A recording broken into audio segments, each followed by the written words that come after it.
and based on that, you could compare the entropy generation rates of various components of the vapor compression refrigeration system, and you could pinpoint the components with high entropy generation, which should be addressed to reduce the entropy generation and thus improve the COP of the system and take it near to the COP of the reverse Carnot cycle. Now we talk about vapor compression refrigeration systems with some advanced features. So they are not the very simple vapor compression refrigeration system having just four basic components like a single compressor, condenser, throttling device, and evaporator. There is some advanced feature in that. So the first point that we talk about is flash gas removal. So by now you already know what is flash gas. This is the conversion of vapor from conversion into vapor from liquid refrigerant, and this happens in the throttling device. So when the liquid refrigerant comes out of the evaporator and its pressure is reduced, when the pressure is reduced, there is some conversion of liquid refrigerant into vapor, which is called flashing. And then this mixture in a simple vapor compression refrigeration system, this mixture goes into the evaporator, and in evaporator, the most of the heat absorption occurs due to the evaporation of liquid into vapor, and then there is a little superheating also occurring. So the gas or the vapor that enters into the evaporator is actually of hardly any use. And if you think about the dryness fraction, if you have already solved some of the exercises given to you, you would find that when the difference between the condenser and evaporator temperature is high, at that time the dryness fraction of the refrigerant entering into the evaporator is also high. This means that the vapor content is high, and this vapor content is hardly of any use. It actually increases the size of the evaporator or the tubing size of the evaporator, because you have to accommodate more amount of vapor. If you don't increase the sizes, then the velocity of the vapor would be high, and that will increase the pressure drop, which is not desirable. So it would be desirable if, or ideal thing is that as the flash gas is produced, okay, in the throttling device, the moment it is produced, it should be removed, and only liquid should go further for the further pressure drop. But this is an ideal thing. What might be done is like continual removal is practically not possible. So what might be done is you first reduce the pressure of the refrigerant to some intermediate pressure. At that intermediate pressure, whatever vapor is produced, you take out that vapor or separate that vapor, and then only allow the liquid refrigerant to go further down, that is for further pressure drop in the expansion device and then to the evaporator. So this has been illustrated in the figure here. As you can see, 6 is the liquid refrigerant coming from the condenser, ideally saturated liquid. Then there is a pressure drop, and when this pressure drop occurs, there is some vapor, liquid vapor of the refrigerant generated. That vapor in this flash tank is at the top and is taken directly to the compressor as shown as 0.3, right? So 7 is an intermediate pressure. Here there is after 7 there is vapor as well as liquid refrigerant available. Liquid refrigerant is there in this tank and the vapor is taken to the compressor directly. So at 0.8, what goes further into the expansion valve, which further reduces the pressure and takes the pressure to evaporator level, at point 8 it's all liquid, right? And then only it goes to evaporator. Now at 9 there is still some vapor, but it is less than what it would be in case there is no flash tank provided. And this thing has been shown on pH diagram here. So 6 is the condenser outlet, which is saturated liquid. Now this is pH diagram. So the pressure drop in the throttling device is a vertical line, constant enthalpy line. So 6-7 is the throttling process. 6-7 is the throttling process. At 7, you have some, you can refer to both the figures, chart as well as the figure simultaneously. So at 7, you have vapor at state 3. It's a mixture, vapor at state 3 and liquid at point 8, at state 8. So what you do is whatever is the vapor, you take out the vapor from here and send it directly to the compressor. And at 8, it's only liquid. So you throttle it further to the evaporator pressure or evaporator temperature. So you have the outlet of the expansion valve at point 9. And after that, there is evaporation of the refrigerant, and then finally it comes out of the evaporator. So if you don't use the flash tank, if you don't provide the facility for flash gas removal, then what you find is that the expansion would occur along the line 6-9 dash, and at 9 dash it's obvious that the dryness fraction is high, or the vapor content percentage wise is much higher as compared to 9.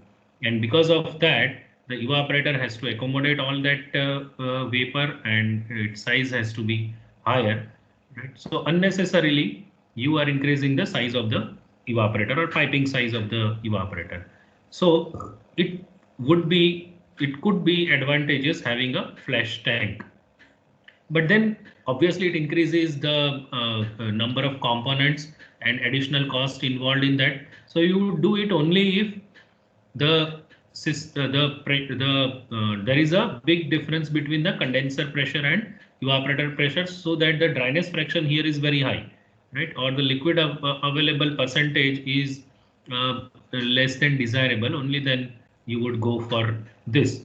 Or it might be affordable only in case of large systems and not in case of small systems. So this is about providing a flash tank for flash gas removal, which is directly sent to the compressor, and only liquid refrigerant is throttled further, so that you have better quality of the refrigerant, more liquid available in the evaporator.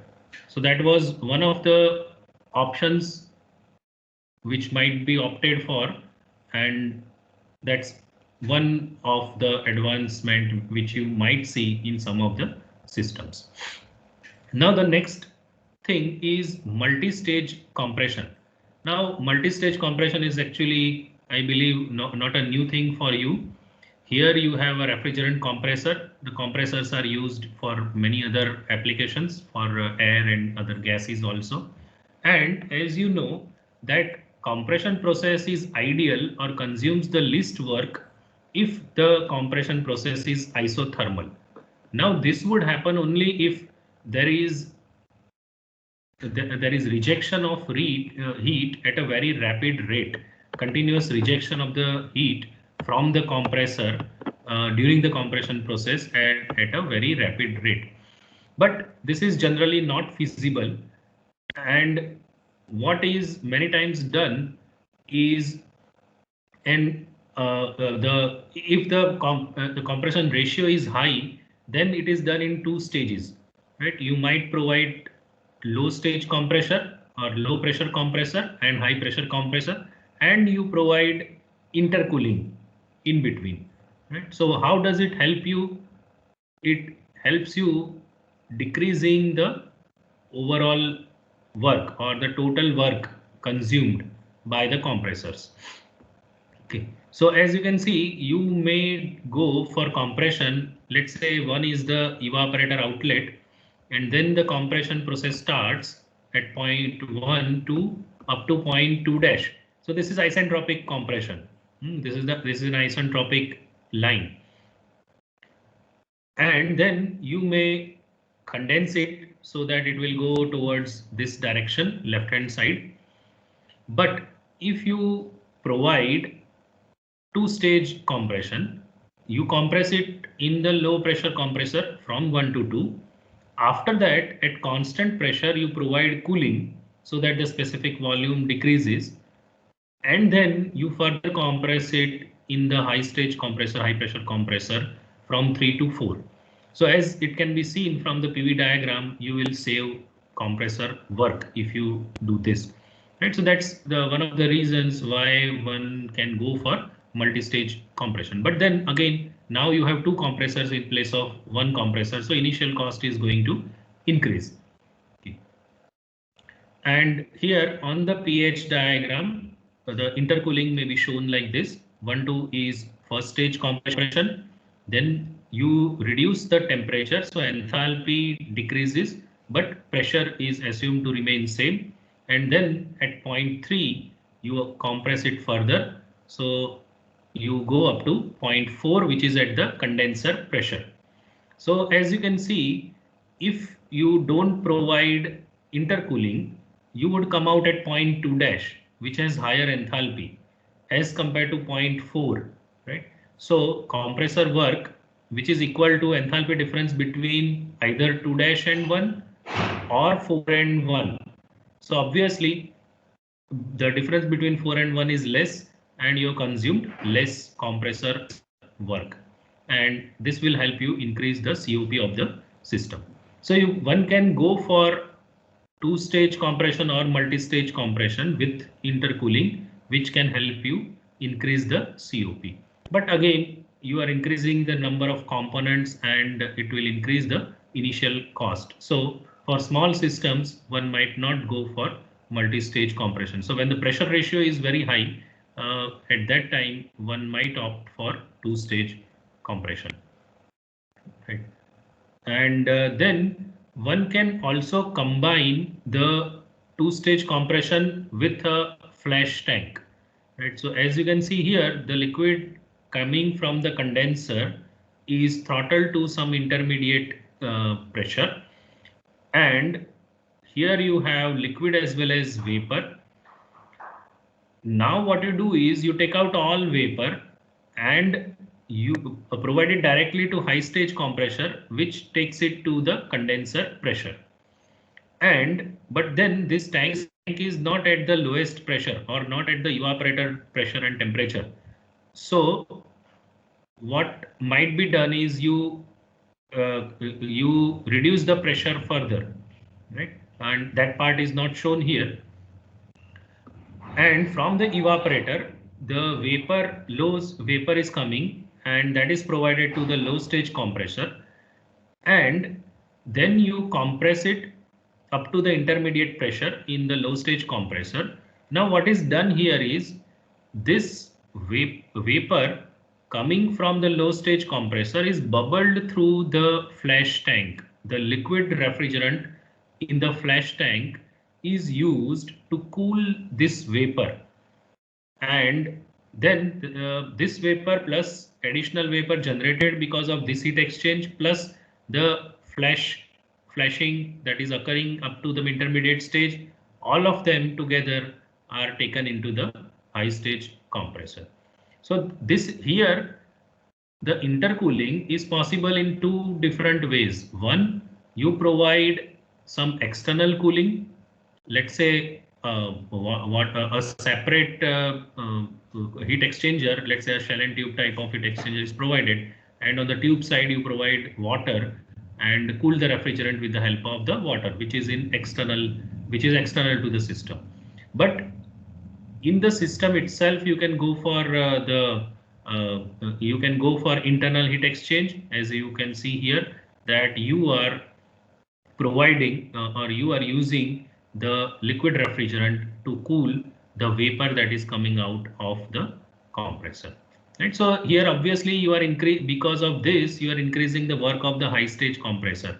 and by providing cooling here. But in other way, you are also decreasing the work of high stage compressor by providing cooling of this vapor, right? So you have to analyze the system, the actual system, to know whether it is advantageous from point of view of increase in COP or not. Right? So intercooling may be provided uh, by using some external media. If you provide it with the external media, it will always help you to improve the COP, right? But then you have to only think about the complications added in the system and the cost of the system. If you are going for internal cooling, then you have to analyze whether you are actually improving COP or not. Then another advancement could be in the form of having multiple evaporators. Now, why would there be multiple evaporators? It's possible that you want to use only one refrigeration system which can cater to the temperatures at the loads at different temperatures. Let's say you are talking about a cold storage, and you have different products, right? One product needs 0 degrees Celsius temperature, another product needs minus 10 degrees Celsius temperature, one more product is there which needs minus 20 degrees Celsius temperature. So in that case, it's possible that you design a system where there is a common compressor and common condenser, and this can help you to reduce the overall cost of the system. But you have multiple evaporators working at multiple pressures and temperatures. Okay, so this is another advancement that one can think of.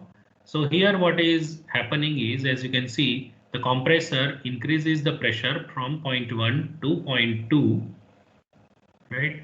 And then it is supplied to the condenser where it is condensed and becoming liquid at 0.3.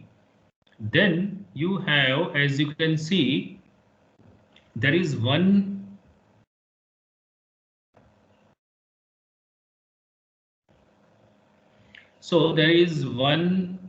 evaporator which is working as it is shown at 7 degrees Celsius. Here there are the temperature difference is shown to be very large between the two evaporators. So let's say this one is for air conditioning application, right?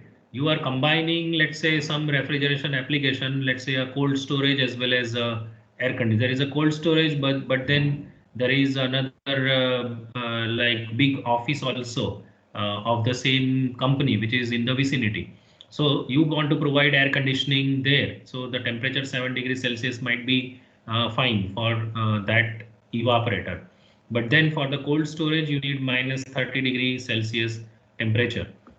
So what you are doing is you are using a single compressor which compresses the refrigerant from 0.1 to 0.2. There is a single condenser. You are condensing it up to 0.3. Now you are throttling it up to some intermediate pressure,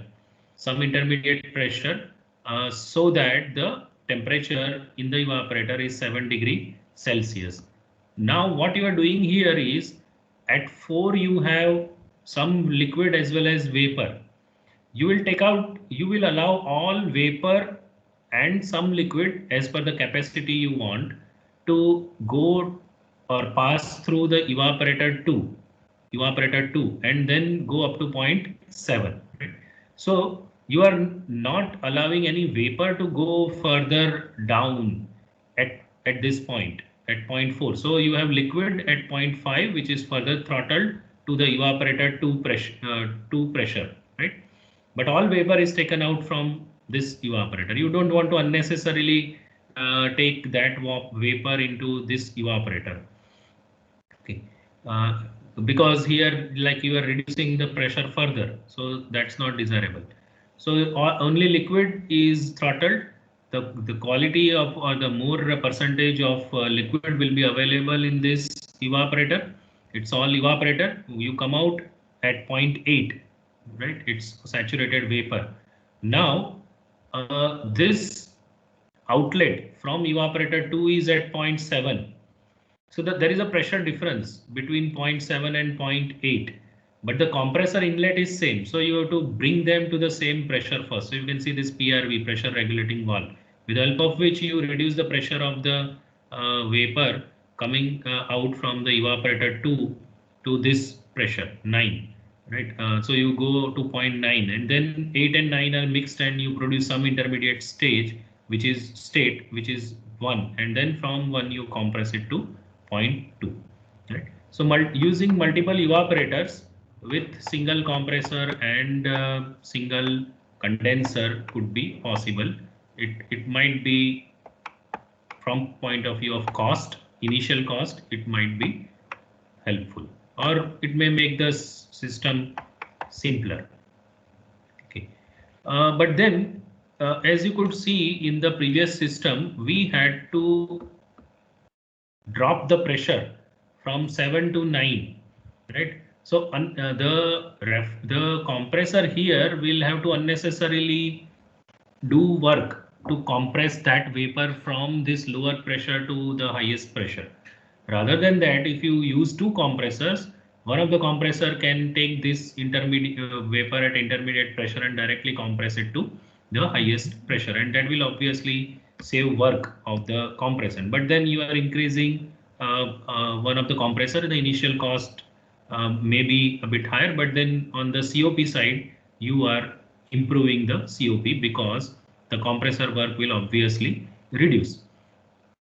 So in that case, what you might do is you are the vapor, all vapor that is coming out of the evaporator 2 is compressed to the highest pressure and temperature, and the from evaporator 1, the vapor that is coming out is handled by another compressor, which increases the pressure from that lowest pressure to the highest pressure, and then they are mixed, and then there is a single condenser. So you can use multiple compressors and single condenser also, and on pH chart it will look like this. So the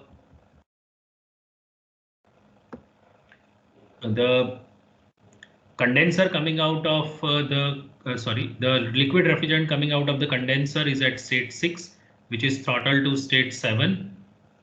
All vapor passes through the evaporator 2, and there is also another like additional vapor generated because it's also taking some cooling load, let's say at 7 degrees Celsius temperature, and then you have the vapor at intermediate pressure at 0.1, which is handled by this compressor, which takes the pressure from intermediate pressure to the highest pressure, the condenser pressure. Then the liquid here is throttled further because you want lower temperature, say minus 30 degrees Celsius temperature. And here this is also cooling some product, and there is evaporation of the refrigerant in the evaporator.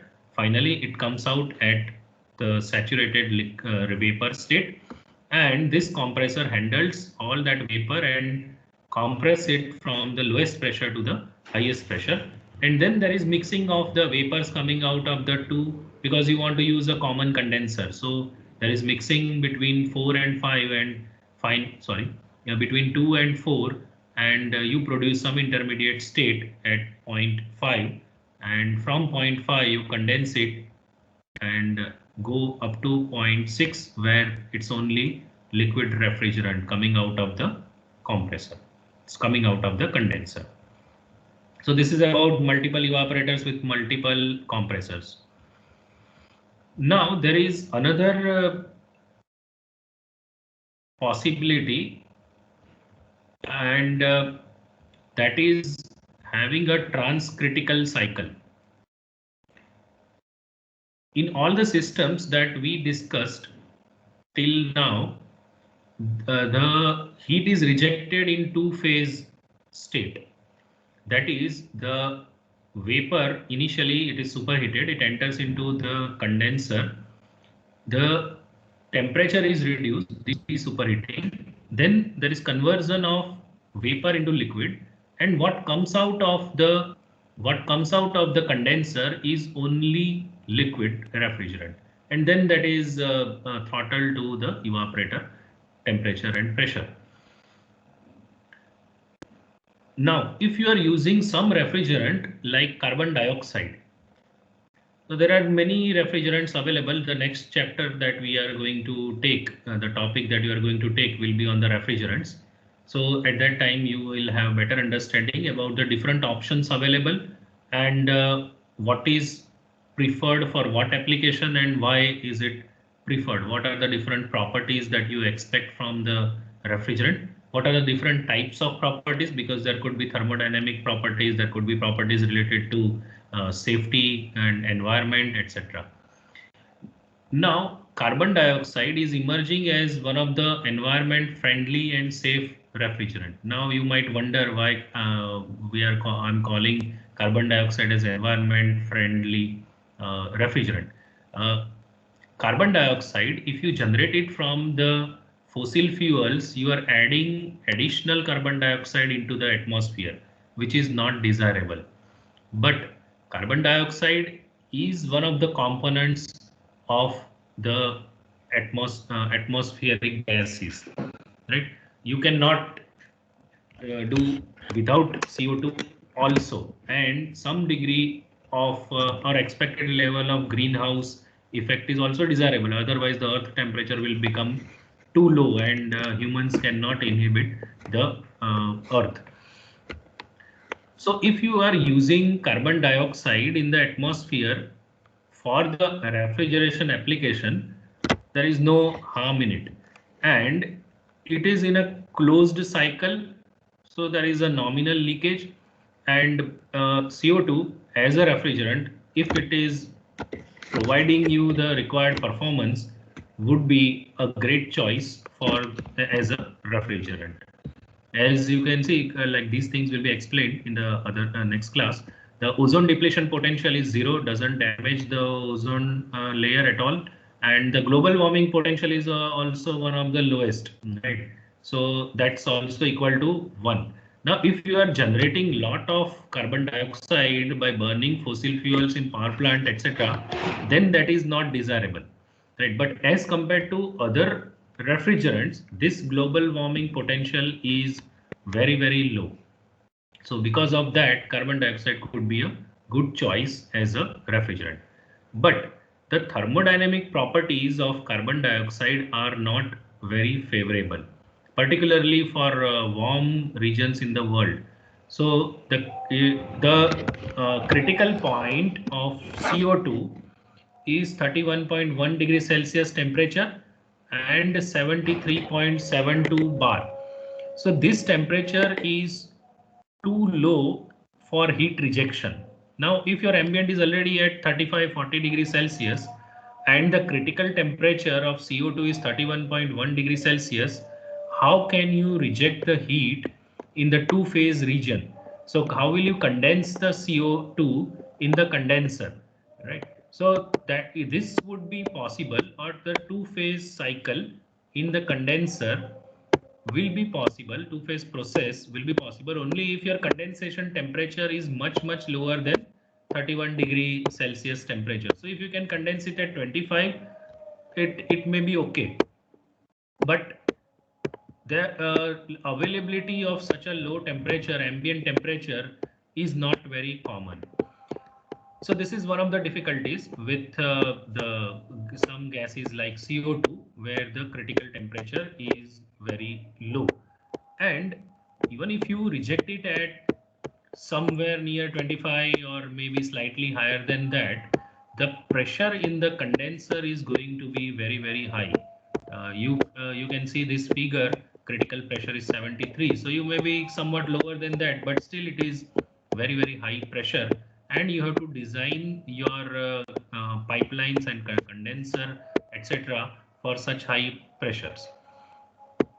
But then another option could be there, that you don't go for the heat rejection in the two-phase region.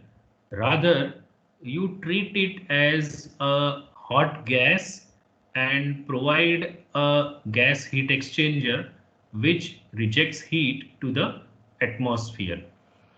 Okay. So in that case, it will be called a transcritical cycle, because the heat rejection is occurring at a pressure or a temperature higher than the critical temperature and pressure, and such a cycle is called transcritical cycle. So you don't call it a condenser, you call it a gas heat exchanger, right?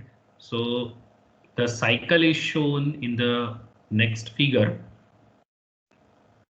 So the heat exchanger will replace a condenser and it rejects heat to the atmosphere. It is many times called a gas cooler, as the refrigerant is always in the vapor form during this process.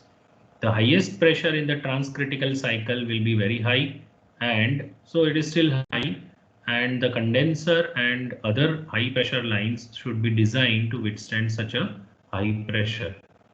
Generally, the evaporator will also work at higher pressures in such systems as compared to subcritical cycles.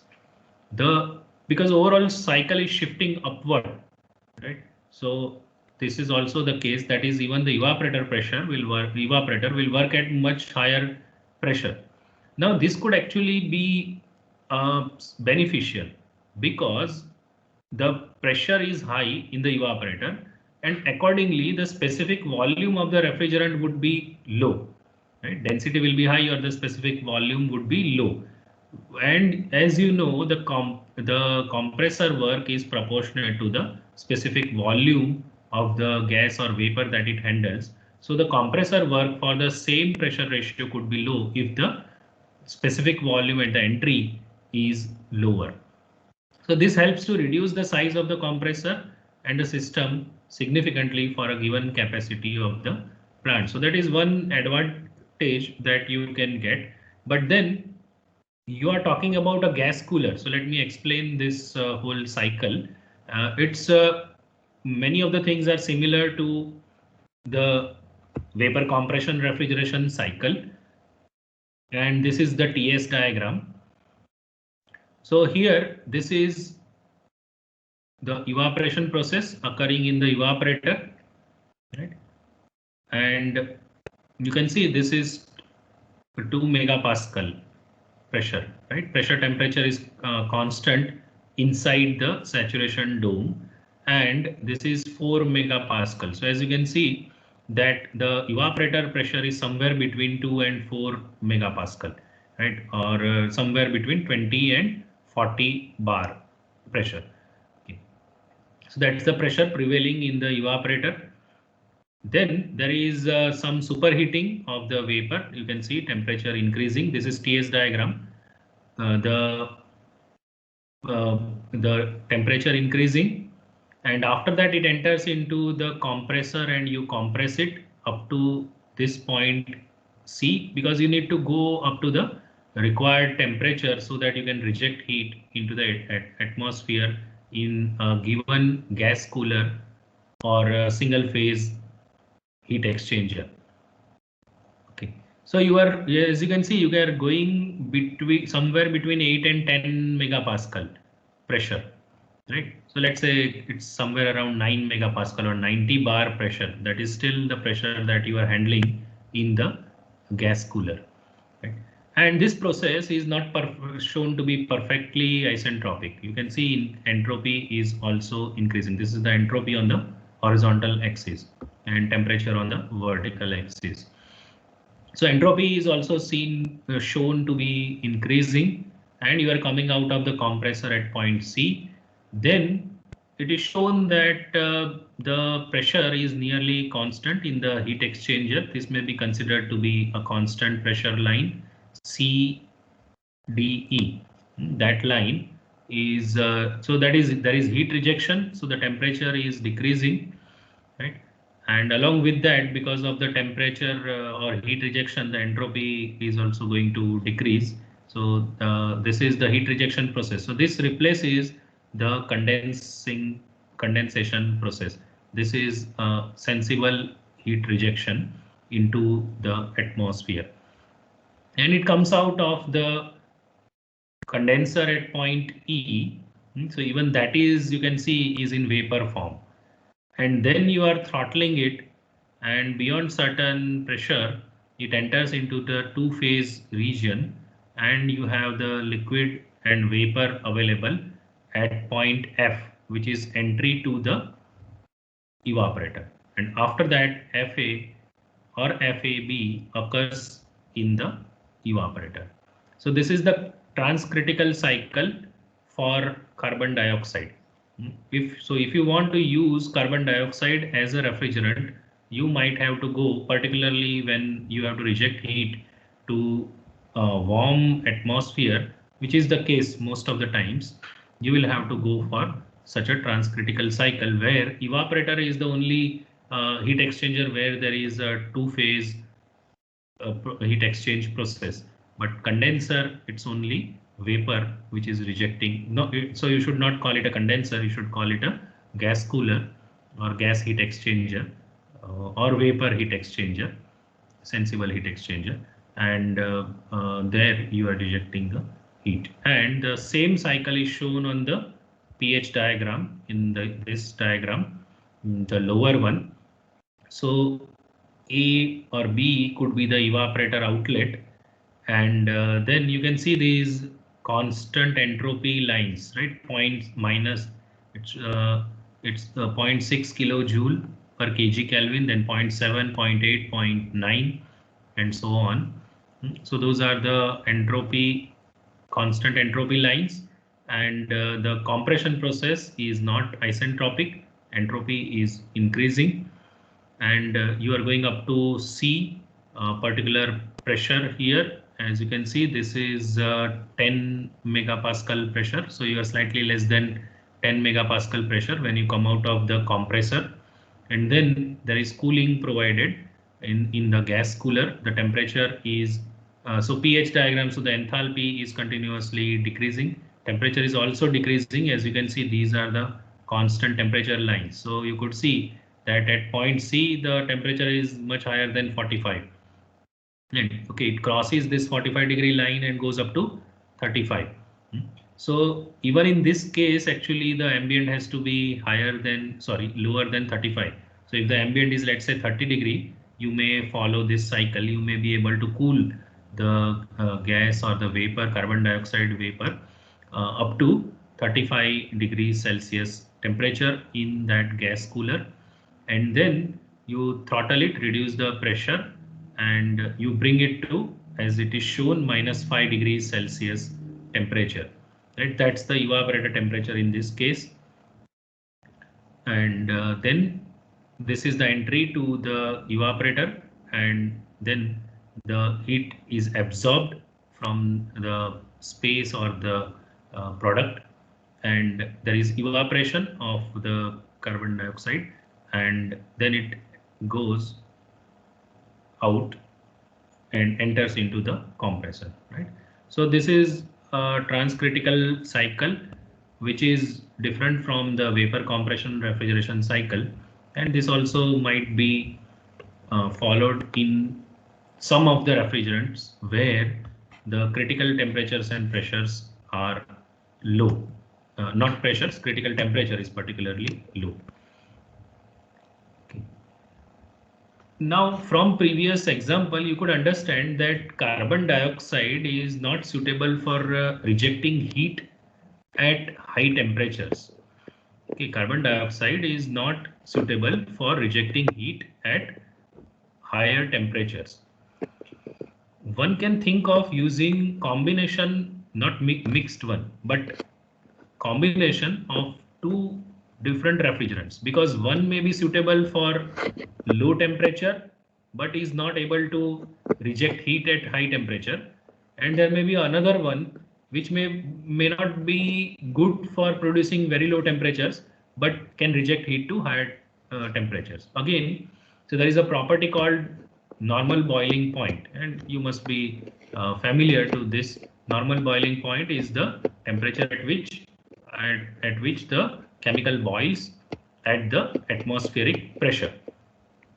So generally, the low normal boiling point refrigerants are suitable for low temperature refrigeration, and high normal boiling point refrigerants are suitable for higher temperature refrigeration.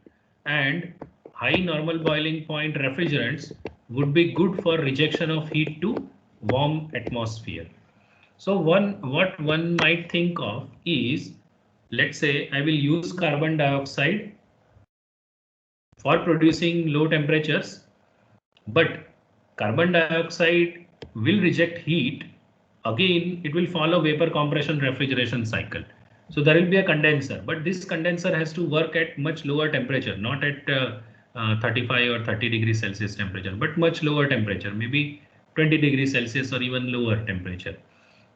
Okay, so that is done in a cascade cycle, and then the heat rejected by the carbon dioxide will be picked up by another refrigerant, which will be which will have higher normal boiling point, and it will be suitable for rejecting heat to atmosphere. So here the things are explained. Here there is a figure which explains the things, and there are cycles also drawn below that, and an example of carbon dioxide and ammonia is taken. So carbon dioxide NBP normal boiling point is minus 78.4 degrees Celsius. So this is comparatively low boiling point, and critical temperature is 31.1 degrees Celsius. So obviously, as it is already discussed, it's not suitable for rejecting heat to higher temperature atmosphere. But because normal boiling point is low, it is suitable for low temperature refrigeration applications. Okay. Now, if you think of ammonia, then the normal boiling point is minus 33.33 degree Celsius. So if your application is let's say minus 40 degrees Celsius or so, ammonia is probably not suitable because the evaporator will otherwise work in vacuum. And normally it's preferred that the evaporator also works at positive gauge pressure, right? So that if there is a leakage, there is a leaking out of the this refrigerant rather than air leaking in, which may be difficult to remove.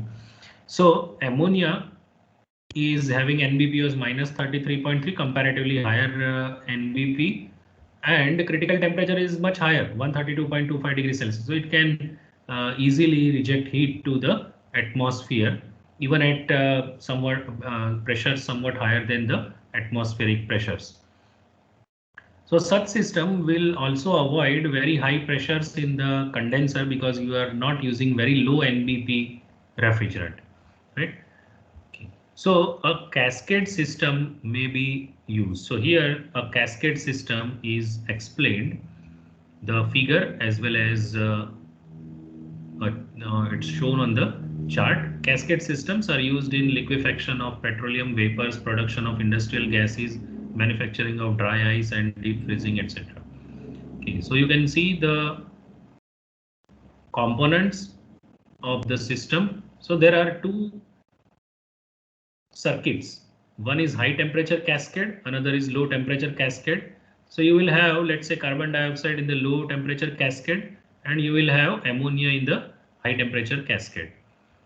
So even on the pH diagram, these things have been shown. So the lower one, 1, 2, 3, 4 may be considered for carbon dioxide, and 1 dash, 2 dash, 3 dash, 4 dash may be considered for ammonia.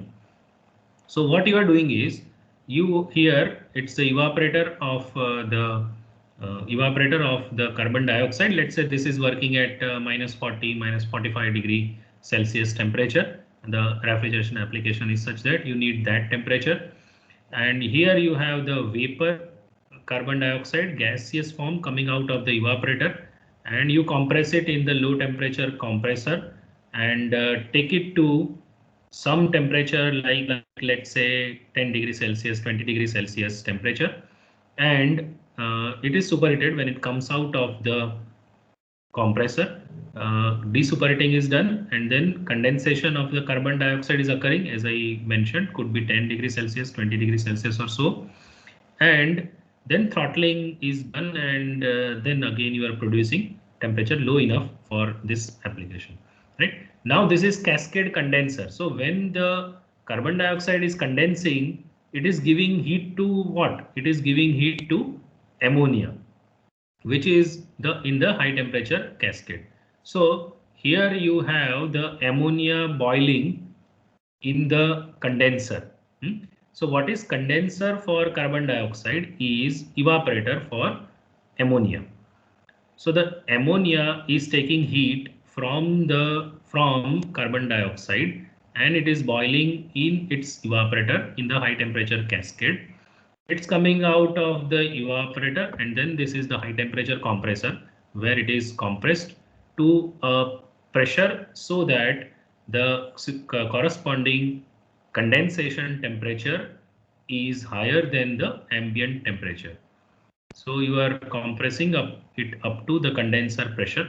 Desuperheating is done, condensation occurs, heat is rejected to the atmosphere. So now you have the liquid ammonia available, and then you throttle it from 3 to 4 again producing a temperature lower than the condensation temperature of carbon dioxide, and it is again picking up heat from carbon dioxide, right? And you should observe this diagram keenly. There the saturation dome are shown different, right? Because the saturation dome of carbon dioxide and the saturation dome of the ammonia will be different, right? And so this cycle for ammonia would fit into the saturation dome of the ammonia, and the one for the carbon dioxide would fit into that dome, right? Okay. So this is how you are representing the cascade cycle, and the need for cascading is when the evaporator temperature are very low. If the evaporator temperature are very low, it may not be prudent to use a single refrigerant.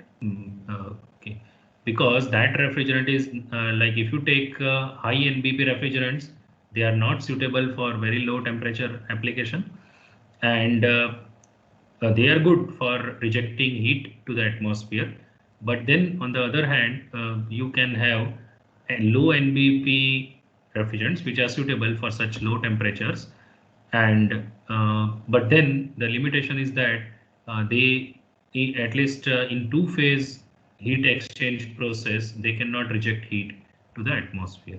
So you are using a combination of these two and making a cascade system which can help you to resolve this issue and provide the refrigeration at very low temperatures, right? So this is also another advancement which you might see in field as compared to the vapor compression, simple vapor compression refrigeration cycle. Okay. So we have discussed a few varieties of advanced systems as compared to the simple vapor compression refrigeration cycle. There could be many more advancement and varieties, right? But in the limited time that we have at this level, I'm covering only these varieties.